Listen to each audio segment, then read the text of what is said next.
Hello everybody, it's the Harbinger, this is Wingspan on Steam, and this is our opening hand. Oof, this is opening hand. It is hard to love, but we will try to stick with it here. We do have the Australian Shoveler. It's gonna give us an additional card, so that's fine. We also have the Cooper's Hawk and the Walks Swift here. They are birds that get us up to the second column in the forest and also can tuck us cards for the first round end goal. So we do have not the worst. It's not the worst opening hand in the world, but it could have been better. I don't think picking the Swift over the Hawk for the food and cost and free birds is anything to think about, but I think if we are gonna spend resources, the Walk Swift is making us spend resources. We are getting additional cards, so it doesn't really cost that much, and here we are also gaining additional food. So I think this combo here is fine. We get to choose which card the opponent gets, so it's slightly. This is slightly better than one of the ducks that just give everybody cards, so it's not horrible. We can live with this. What's the final things here? Passerine Specialist and Birds with Tucked cards.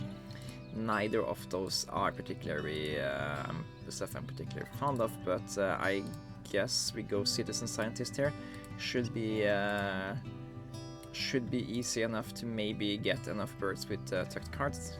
That makes it an opening for actually picking Cooper's Hawk here. Do I really want this thing though? I guess if we play it early enough, it's gonna help us get to a decent amount of points for itself here. So yeah, sure. And if nothing else, it's also something we can just tuck to the Swift if we really get there. Now, first things first, we are playing the Australian Shoveler first, because that is a bird that lets us draw additional cards. And oh no, this one is choose players and draw from decks. Okay, never mind that then. There are 3 white birds in the bird tree here, and they have this guy is just bad in Oceania, so I'm not going to talk too much about this.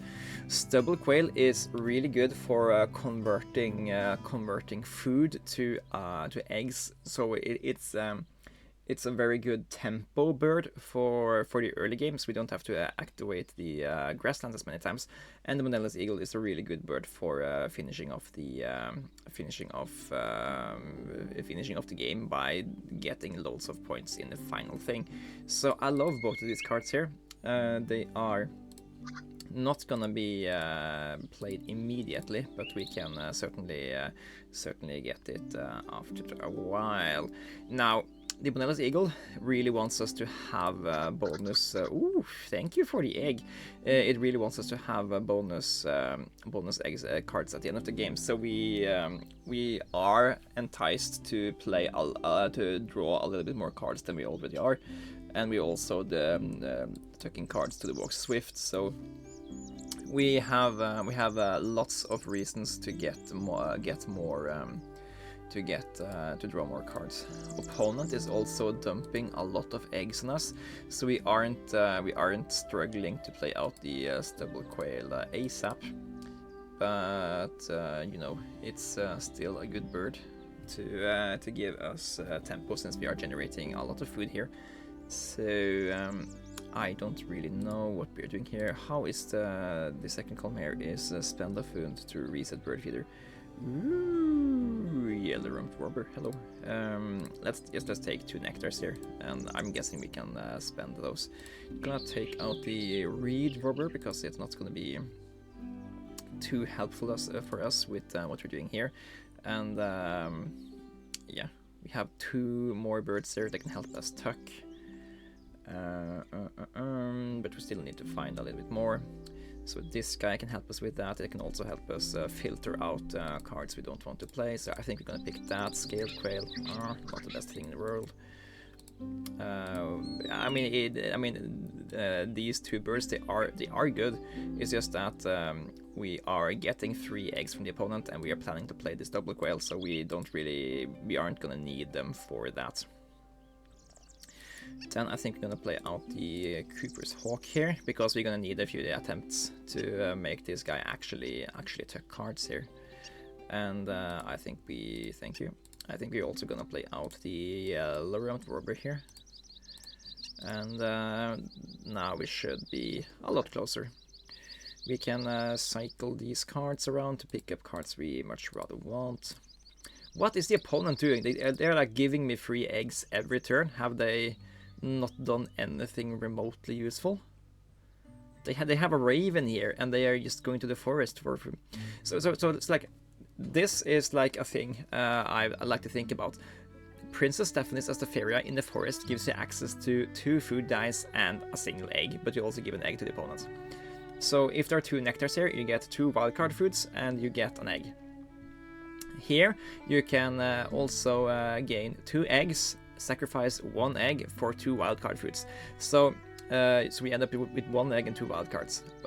1 eggs and 2 wildcards. So the Princess Stephanie's and the Common Raven are on par, except that you also give an egg to the opponent with this guy.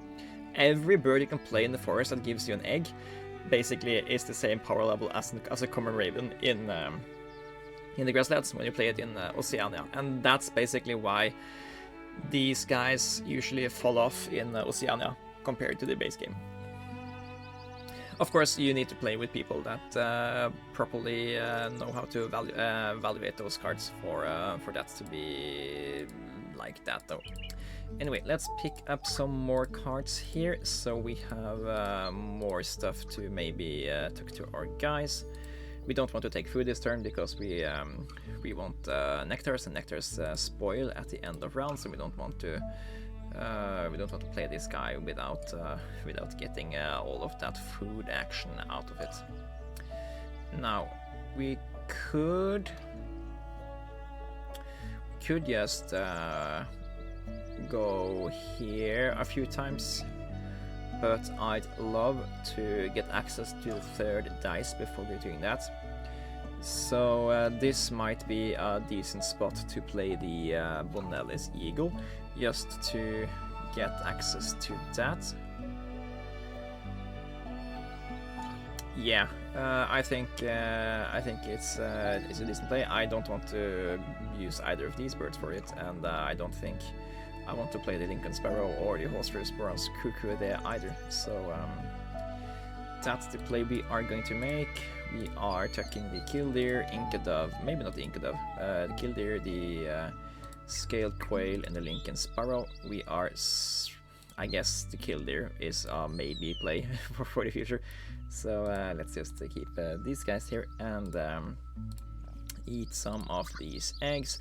Hopefully opponent will gift us a free egg we can put into the yellow-rumped warblers. We don't have to worry about the lack of eggs there. Inca Dove would in theory give us 3 eggs, so I don't think that's worth playing. Let's see, Chihoon Raven.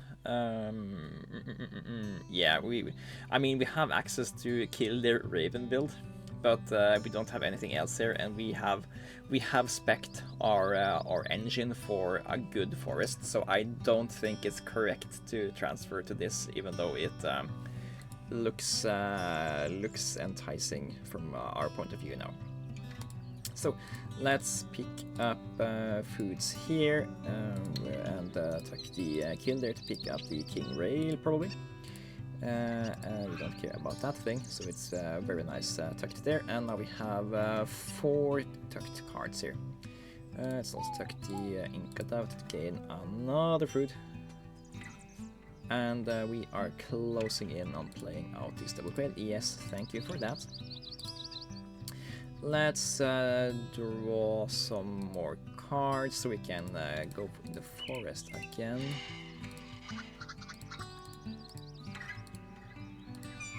Black Swan could be good. We have it on board. It's basically a 6-pointer that lays 2 eggs, so it's an 8-pointer. and it just grows if we are playing more large birds. So I'm definitely on board with playing this down the line. But currently we are just going to take a little bit more food and see what we can do here. All the food we gathered this turn was a single point each. Ooh, more eggs. Nice, and thank you. Even more eggs. Opponent has a really good forest thing going on, I think.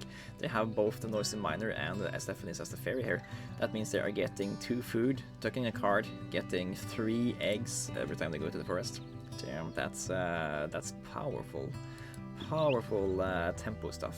Okay, put stubble, quail, and as many foods we can into here. That way we are gonna have all the eggs we need for the foreseeable future here. And we are gonna need food to play out these guys as well. Awesome. We will take, I guess we'll take the 2 fishers so we can reroll and gain a nectar.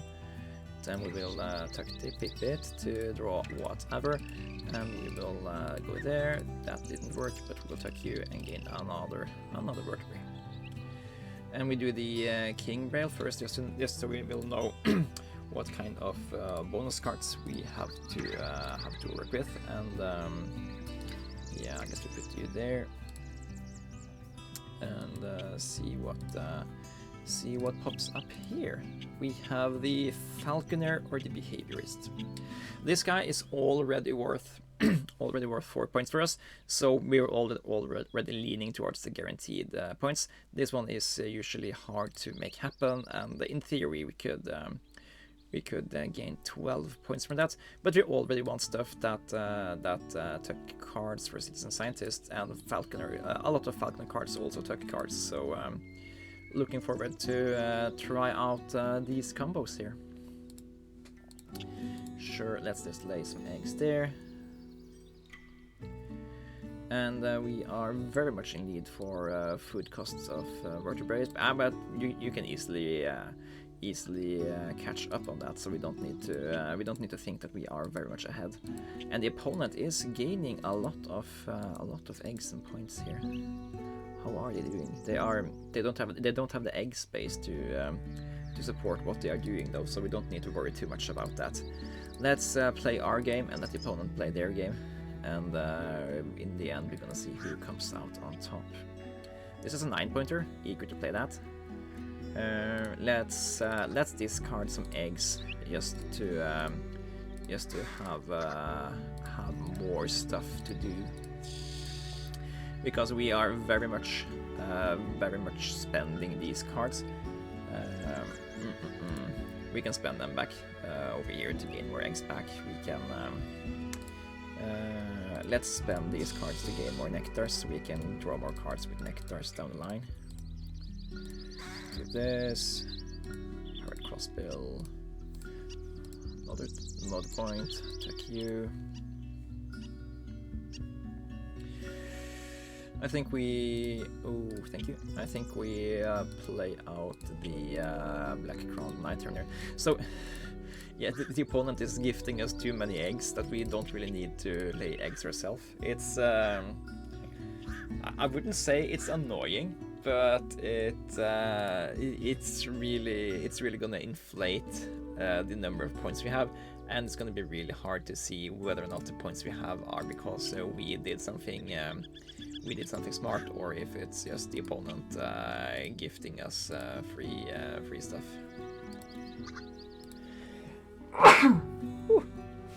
Sorry about that sneeze. Let's see. Harrier is a predator, so it's worth more than the base 4 points. It's also a bird that can tuck cards if you play it on top of anything else. But if you play it on top of the stubble quail, we're basically losing 8 points to gain 6, 7. So yeah, it's not a good play to do that in the current state on the board, but it might be worth it down the line. It's also a large bird for a black swan, so that's also something. Yeah, Anyway, let's play out some more stuff here.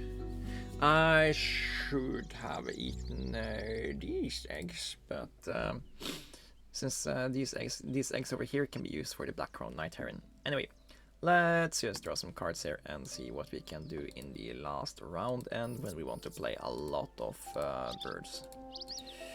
Yeah, neither of those are particularly useful for us. They are worth very few points. They don't take, I mean, the barn swallow took cards, but I don't want to play a 1-point bird to and then have to activate it for this thing to be worth it. Did we have the pipit at all this game? That's a bird that tucks cards behind a lot of birds. That could have been interesting when we have this guy. And I guess this guy is an 8-pointer for 2 food because of falconer. Oh, here's the eastern bluebird. That's a bird we can play together with the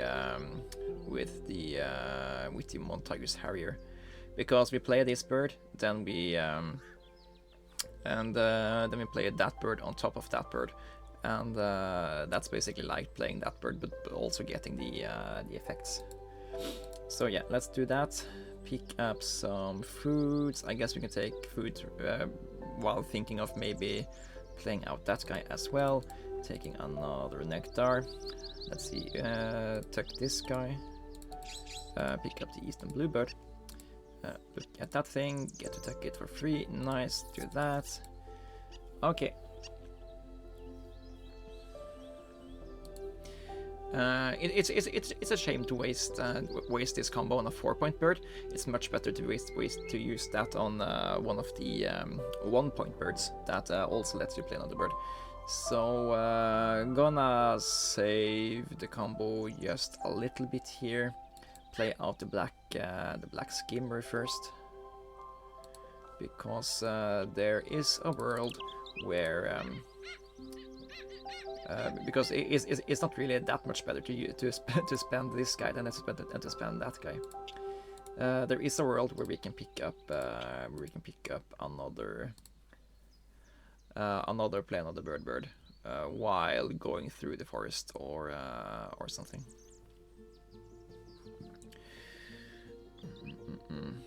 And to be fair, it's not really that important to play this guy for the tucking part, because we aren't gonna get to 7 birds anyway. Maybe the actual play is that we play it without the ability. We play it just as a 6-pointer with the falconer and just pay the food cost instead. Yeah, let's do that. We take some more foods here, and I guess we can afford to take even more food. Then we are tucking you to draw a card.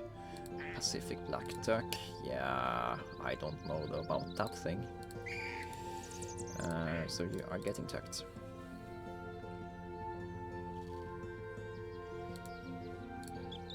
And yeah, let's just push out the pay the food cost and play the bird.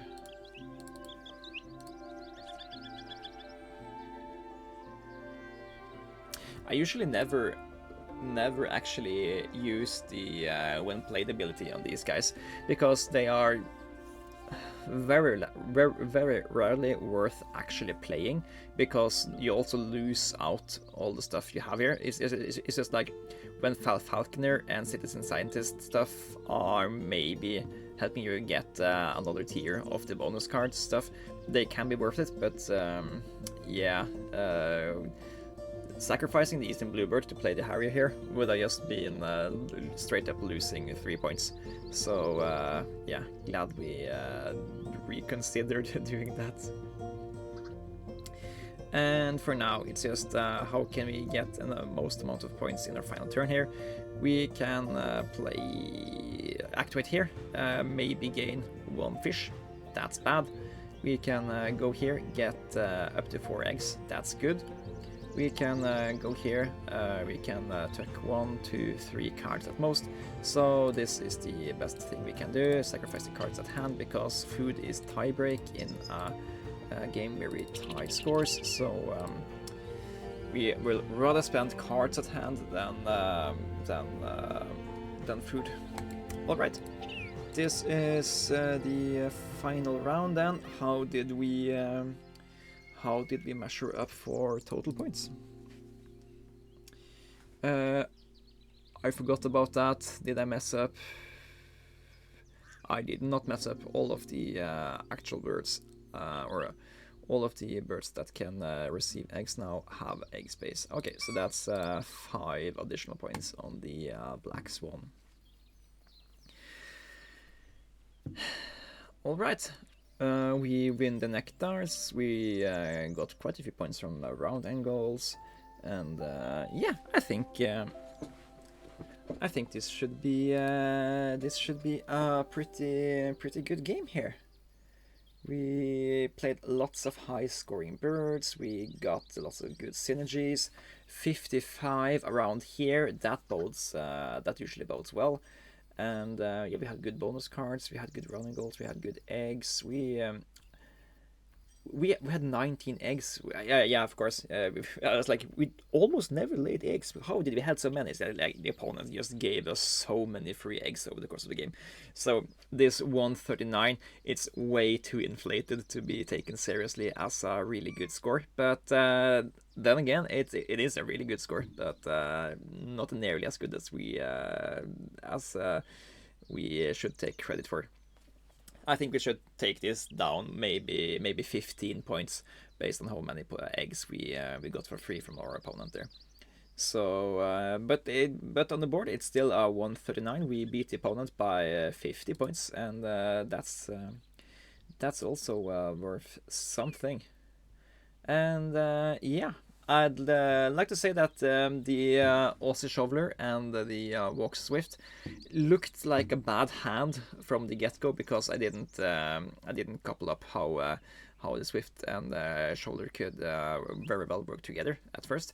But this guy, birds like this where you need to tuck stuff to gain resources, if you don't have extra cards like from the Aussie Shoulder, it's really expensive to keep activating that all the time. But since we drew 3 cards every time we went to the wetlands instead of just 2, we had excess bad cards we could attack to the Swift. Also, I think playing the Eagle when we did was a really decent idea. We could have played something else here, but then we have to pick it up, we had to get food for it, food to play it, so it was just really much more efficient to get up to 4 birds here without taking more food before we wanted to take more food. So yeah, happy about how we played through this game. I hope it was interesting to you guys as well. And as always, if you enjoy my videos, please consider subscribing. If you have something to say about the video, please comment what you want. And yeah, thank you guys for watching, and I will see you guys in the next one. Bye bye.